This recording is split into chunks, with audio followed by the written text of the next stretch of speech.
Hey everybody, Sharon here from VidGamiac.com. Here we are today, starting Long Live the Queen, doing our first playthrough. This is going to be yet another visual novel, and with most visual novels, before we get started, we're going to head into our preferences. What you want to do is want to make sure you tweak these things, make sure you set it to hide feedback, go to transitions off. Then what you want to do is want to make sure you set the far right option to skip all messages, and make sure you crank those fast forward timers all the way to the right. So text speed and auto forward time.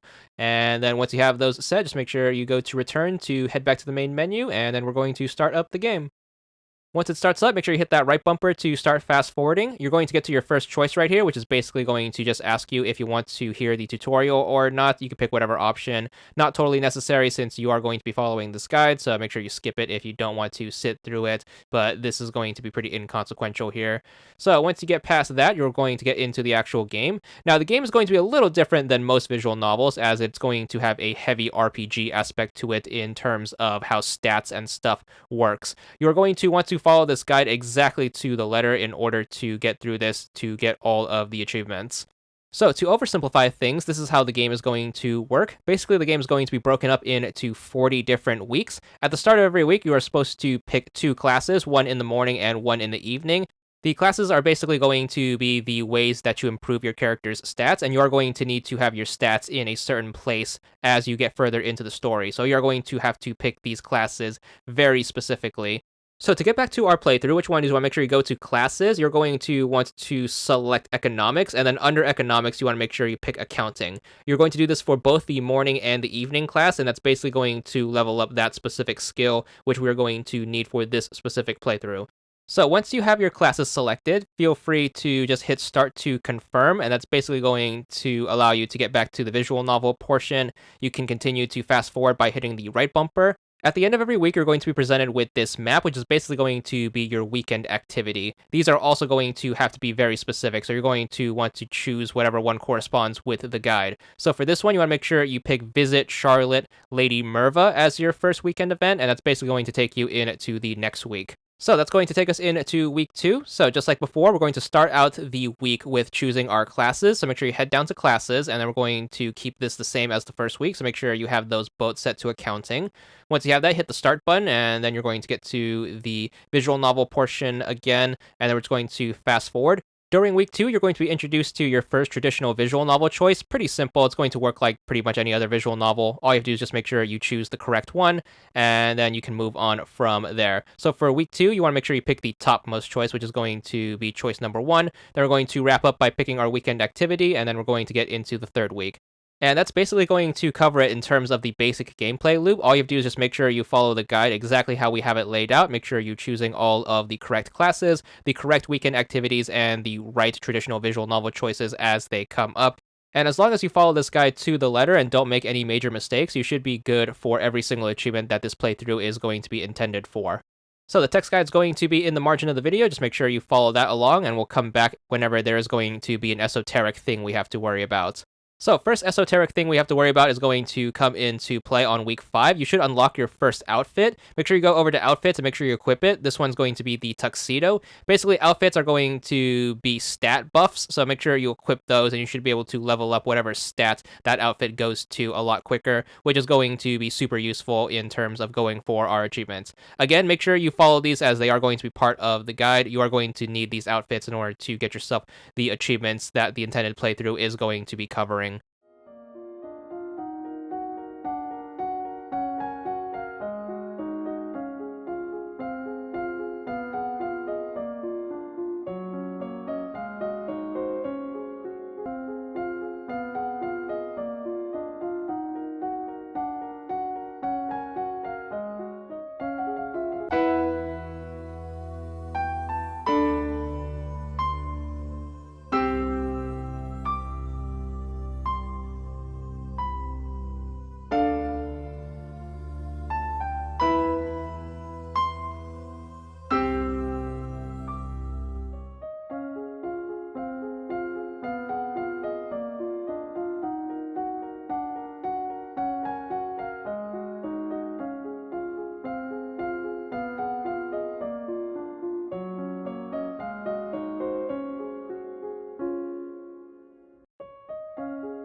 So if all goes well, you should be good for the first achievement of the game right here during the start of week 9. This one's going to be Illuminate for 80 gamer score.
Hopefully you're doing a good job of keeping up. Your next achievement should come here towards the end of week 17 in the form of this one. It's going to be a Gathering of Light for 80 gamer score. Most of the time, the achievements are going to pop right before you select the weekend activity, so make sure you let them pop fully so you don't get too confused.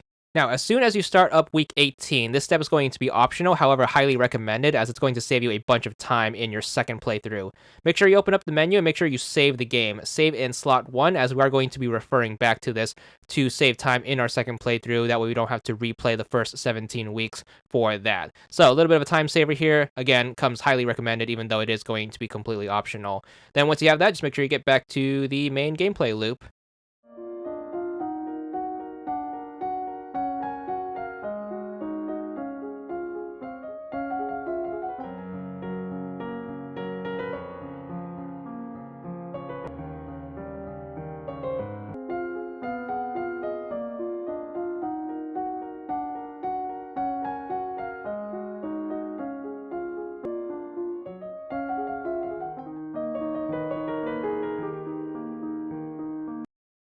Now, once we are towards the end of week 20, we should be good for this one, a little backup for 60 gamer score. This is going to be the last playthrough specific achievement. However, we're going to keep going as we're going for our game over achievement during this same playthrough. This is going to require that we get up to week 36, so just make sure you keep following the guide along, and that way we basically end up with a bad ending, which is going to lead us to a game over, which is also going to be an achievement. So we aren't going to be playing the full 40 weeks here. We're cutting it just short at 36 weeks, but we should be good for the game over achievement, which will take care of that.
Once we hit week 25, we have another outfit available, so make sure you do the quick costume change. Even though we are still going for that game over, you're going to have to get this one done. So outfit, make sure you equip the priestess robe, which is going to give you a faith boost in terms of that stat.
All right, so if everything went according to plan, once you pick this choice, you're going to fast forward to your untimely death. You should get a game over and get this ending. You should be good for this achievement right here. Congratulations on your recent demise for 80 gamer score. That's going to wrap up our first playthrough, but we have several more to go, so make sure you stay tuned for those. But that's going to be it for now, and that's all there is to it.